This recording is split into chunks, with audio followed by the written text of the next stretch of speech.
Welcome to Congress in Context, the deep dive, where we cut through the noise and pull out the essential insights from the week's legislative action. Our mission today is focused on the critical first week of December.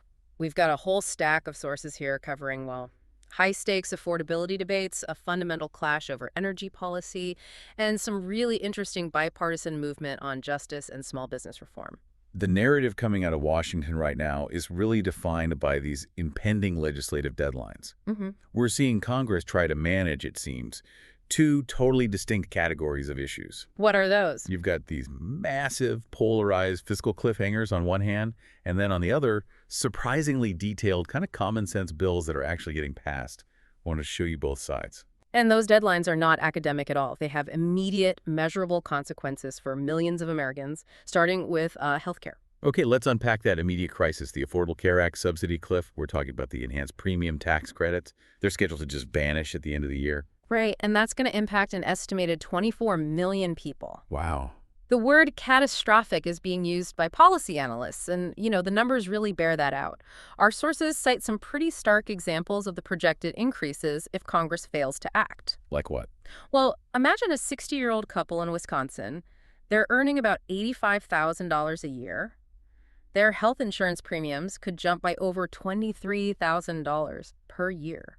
$23,000. That is nearly $2,000 extra every single month. Exactly. And for a family of four earning, say, $133,000, they could be looking at a $14,000 annual increase. I mean, these aren't just budget adjustments. They require fundamental lifestyle changes. You're talking about potentially delaying retirement, pulling money from savings, or maybe just foregoing coverage entirely. And critics, largely from the Democratic side, are quick to connect the situation right back to the One Big Beautiful Bill Act, which Republicans passed back in June. Right. They argue that measure intentionally made this crisis worse by cutting $1 trillion from Medicaid and eliminating premium subsidies for 22 million Americans. And there's a really nuanced detail in that June bill that speaks to this deeper issue of healthcare infrastructure. It's about a cap on student loans for nurses. Yeah, an unindexed $100,000 hard cap on graduate student loans. The argument is that this actively discourages students from pursuing advanced nursing degrees, which, just compounds the critical short staffing problems we already have. So the political stalemate it's very real. It's concrete. When Democrats pushed to extend the premium tax credit, that was H.R. 6074, the attempt to even bring the bill up for a vote was blocked by the Republican majority during a procedural rules debate. This brings up a critical question for you, the learner. Why? Why would one side risk such a massive premium increase for middle-class voters? Is the political gain of forcing a restructuring really worth that immediate pain? And that raises a really important question about fundamental reform versus, just temporary relief. The Republican counterargument is that the current ACA structure is just fundamentally flawed. Was there evidence for that? They point out that premiums have gone up 221% since the exchanges opened, and they cite examples where subsidies are going to high-earning individuals, sometimes people earning over $500,000 without proper oversight. So for them, this cliff is leverage. It's leverage to force a structural reform to make the system truly affordable rather than just extending what they see as a broken system. So it's the classic Washington binary. Yeah. An emergency extension or force a long-term fix. Exactly. But, okay, stepping away from that massive, highly partisan fiscal cliff, we actually saw Congress demonstrate this week that when the political stakes are a little lower, they can govern effectively on technical issues. That spirit of cooperation really shines through in the healthcare innovation space, for instance, with the hospital-at-home extension. Yes. This measure is all about extending a crucial waiver for 5 years, which gives providers the certainty they need to invest in these innovative models. And this isn't theoretical, right? Not at all. One health system accepted over 800 patients under this waiver. It freed up 1,500 bed days and saved them $1.1 million. Okay, so to crystallize that for the listener, hospital at home is cheaper, patients generally prefer it, and it frees up scarce resources in physical hospitals. That just seems like policy consensus driven purely by positive outcomes. And we saw that same common sense approach in justice reform.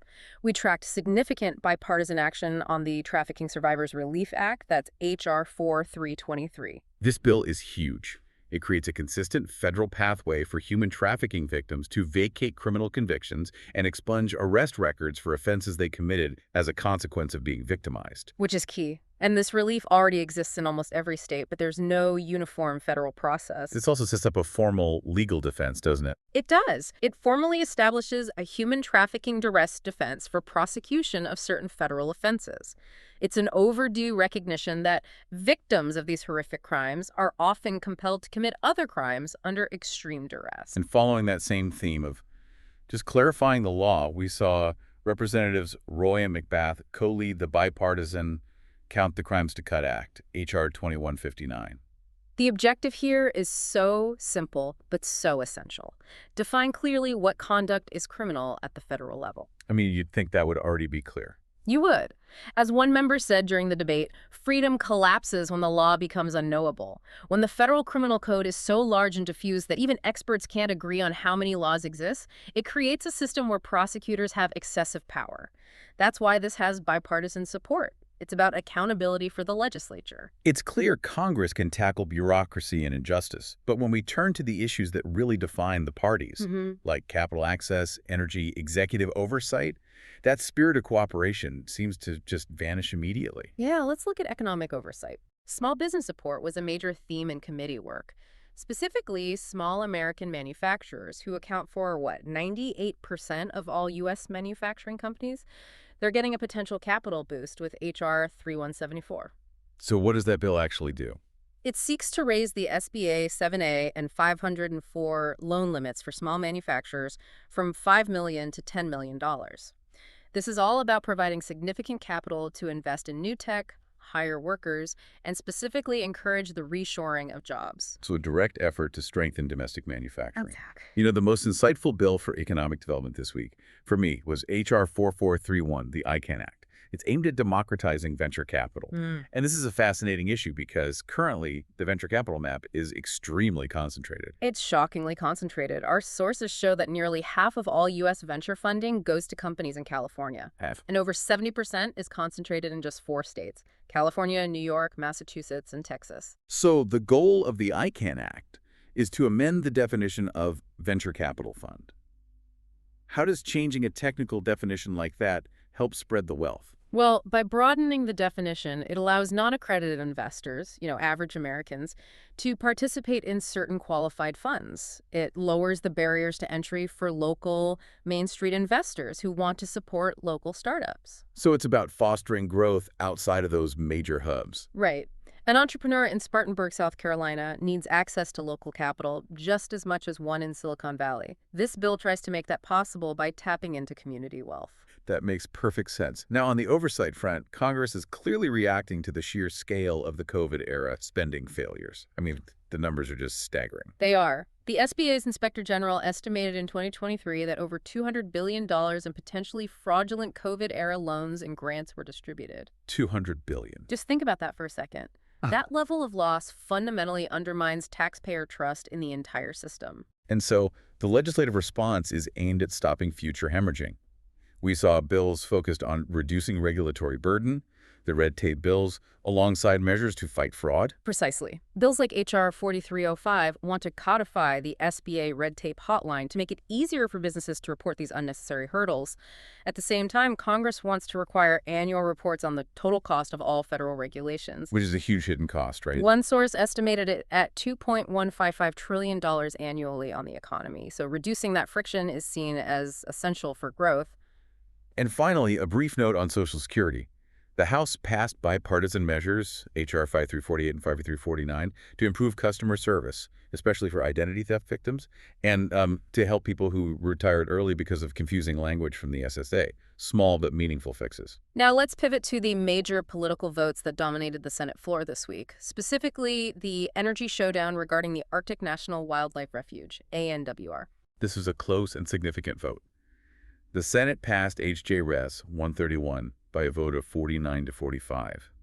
It was a formal disapproval of executive action, but what exactly was the mechanism here? This was a disapproval resolution under the Congressional Review Act, or the CRA. For the listener, the CRA is a really powerful tool Congress can use to nullify a recent executive agency rule or action. And in this case, the action was the Biden administration's 2024 record of decision on oil and gas leasing in ANWR's coastal plain. That's right. And what did that ROD do that Congress wanted to nullify? The Biden ROD had closed off 76% of that coastal plain. It's known as the 1002 area to any oil and gas leasing. 76%. Yeah. And supporters of the disapproval resolution argued that this closure violated the clear congressional mandate that was established in the 2017 Tax Cuts and Jobs Act, which explicitly required 2 lease sales in that area. So the argument for nullifying the action was twofold.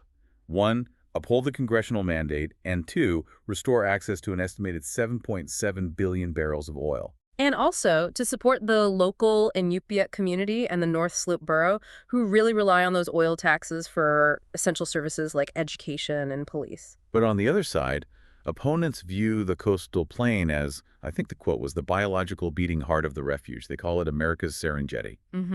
They criticize the push for any industrial development in what they see as a vulnerable ecosystem, emphasizing the critical role the land plays for caribou herds and other wildlife. It's just a fundamental, uncompromising clash between domestic energy supply and environmental preservation. Okay, moving to national security.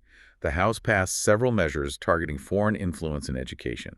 Specifically, H.R. 1049, the Trace Act, and H.R. 1069, the Protect Act. And that last one is aimed at banning CCP funding in K-12 schools. The driving force here is the fear of, well, communist propaganda and threats to national security.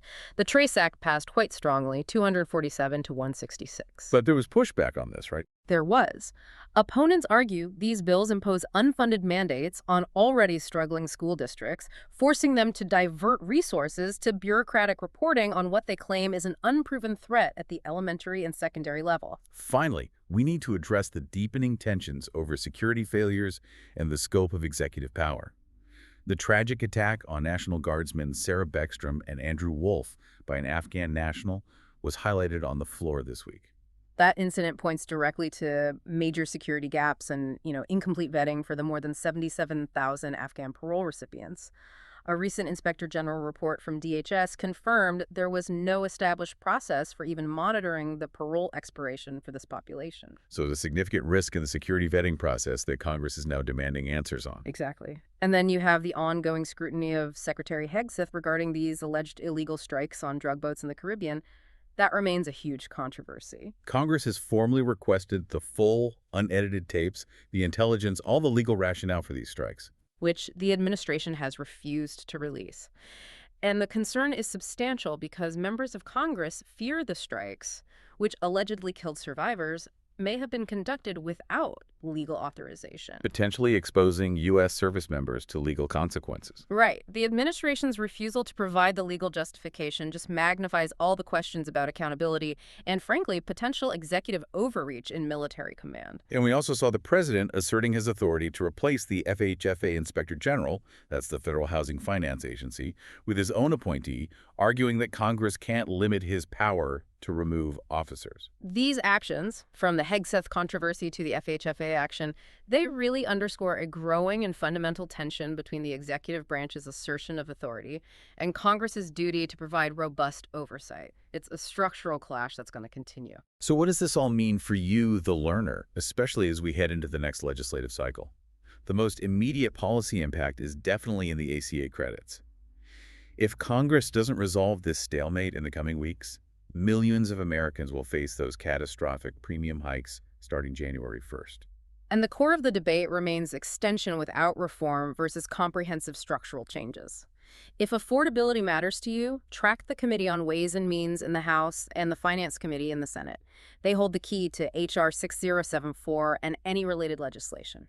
For those bills we discussed that actually found some bipartisan success, like H.R. 4333, the Trafficking Survivors Relief Act, or H.J. Riz 131 on ANWR, you can easily find the full text and status on congress.gov. Just use the bill numbers. They're your pathway into the legislative process. If we look back across the source material from this week, the contrast is so stark. We saw clear bipartisan success on complex technical issues, modernizing SBA loans, helping trafficking victims, cutting red tape. But then deep, seemingly unbridgeable polarization on the massive, high-stakes fiscal cliffs like ACA subsidies and fundamental resource policy like ANWR. Which leads to our final provocative thought for you to mull over.